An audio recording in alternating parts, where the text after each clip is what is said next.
కాళేశ్వరం ప్రాజెక్టుపై కాంగ్రెస్ నేతలు Somajiguda press club లో సమావేశం ఏర్పాటు చేశారు. ఈ సందర్భంగా ప్రొఫెసర్ కోదండరాం మాట్లాడుతున్నారు. ఇప్పుడు లైవ్ చూద్దాం. కాళేశ్వరం డ్యామ్ సేఫ్టీ వాళ్ళు రిపోర్ట్ ఇస్తే ఈయన నీళ్లు దాన్ని తొందరగా కట్టి ప్రాజెక్టుకు నీళ్ళు ఇస్తే ఏం బాయినది.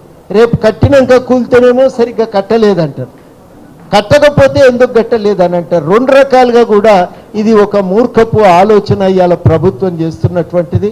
ఈ ఆలోచనలను మనం జాగ్రత్తగా అర్థం చేసుకొని వాటిని మనం అందరం కూడా ఈ ఆలోచనలను ఎదుర్కోవలసినటువంటి అవసరం ఉంది. ఇక్కడ కీలకమైన ప్రశ్న ఏంటంటే 3 పిల్లర్లు కాదు, 3 వ్యవస్థలు కుప్పగోలిపోయినాయి. మొదటిది 1,00,000 కోట్లు ఇప్పటి వరకు ఖర్చు పెడితే 87,000 కోట్ల రూపాయలు అప్పు తీసుకొచ్చిండ్రు. ఈ 87,000 కోట్ల రూపాయలు 8 నుంచి 11% వడ్డీకి తీసుకొచ్చిండ్రు. ఈ వడ్డీ కట్టడానికి సంవత్సరానికి 25,000 కోట్ల రూపాయలు ఖర్చు అవుతాయి. ఆర్థికంగా తెలంగాణ రాష్ట్రం అనేది సంక్షోభంలో చిక్కుకోవటానికి కాళేశ్వరం మూల కారణం. అందుకని కాళేశ్వరం అనేది మొట్టమొదట ఇది కూలిపోవటానికి, ఆర్థిక వ్యవస్థ కుప్పగూలటానికి కారణమైంది. రెండవది మొత్తం పైసలు రాష్ట్ర ప్రభుత్వం కాళేశ్వరంతో పాటు కట్టవలసినటువంటి కృష్ణానది ప్రాజెక్టులన్నింటినీ పెండింగ్లో పెట్టింది. అటు కృష్ణలో నీళ్ళు వచ్చే ఛాన్స్ లేదు, ఇటు కాళేశ్వరం నుంచి నీళ్ళు అందే అవకాశము లేదు.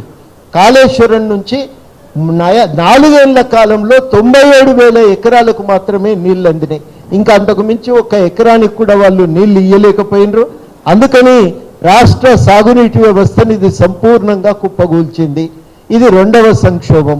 మూడవది ఏంటంటే మన దగ్గర ఇంజనీరింగ్ రీసెర్చ్ ల్యాబ్ అద్భుతంగా ప్రాజెక్టులను డిజైన్ చేయగలుగుతారు. ఇప్పటి వరకు వాళ్ళు చాలా అద్భుతమైనటువంటి ప్రాజెక్టులు డిజైన్ చేసాం. ఒకప్పుడు బాగా వరద వచ్చి కృష్ణానదిలో శ్రీశైలం డ్యామ్ మీది నుంచి నీళ్లు పోతే చాలామంది చెప్పిండ్రు ఈ ఇంజనీర్లు డిజైన్ చేసి అద్భుతంగా కట్టిండ్రు కాబట్టి తట్టుకొని నిలబడ్డది, కానీ లేకపోతే ఇవాళ కాలంలోనైతే నిలబడేది కాదని.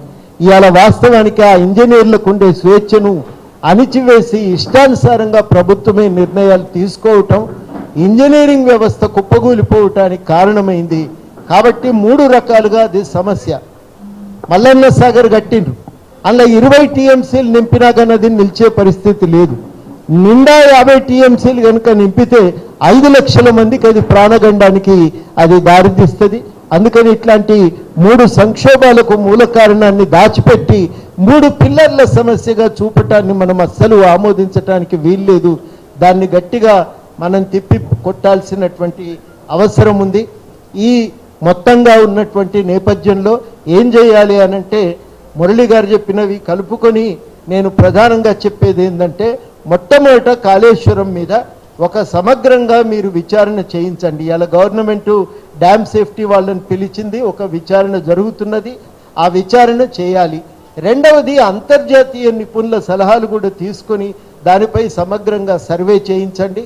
ఈ సర్వే జరగకుండా మురళి గారు చెప్పినట్టు 1 పైసా దీని మీద ఖర్చు చేసినా అది వృధా అయ్యే ప్రమాదం ఉంది. కాబట్టి 1 పైసా కూడా గవర్నమెంట్ ఖర్చు పెట్టనీయమనే మాట కూడా మనం బీఆర్ఎస్ వాళ్ళకు స్పష్టంగా చెప్పవలసిన అవసరం ఉంది. బాధ్యతలు మరిచిపోయి ఇష్టానుసారంగా మాట్లాడుతున్నారు. మనం ఈ విషయంలో జాగ్రత్తగా ఉండాలి. కాళేశ్వరం ప్రాజెక్టు అలా నడిపి దాన్ని నిర్వహణ చేస్తే సంవత్సరానికి 11,000 కోట్ల రూపాయలు ఖర్చు అవుతాయి. ఆ 11,000 కోట్లు నిర్వహణకు 25,000 కోట్లు అప్పులు కట్టడానికి పోతే రాష్ట్ర బడ్జెట్లో 35,000 కోట్లు ఖర్చు అంటే ఎంత ఇబ్బందో మీరు ఆలోచన చేయండి.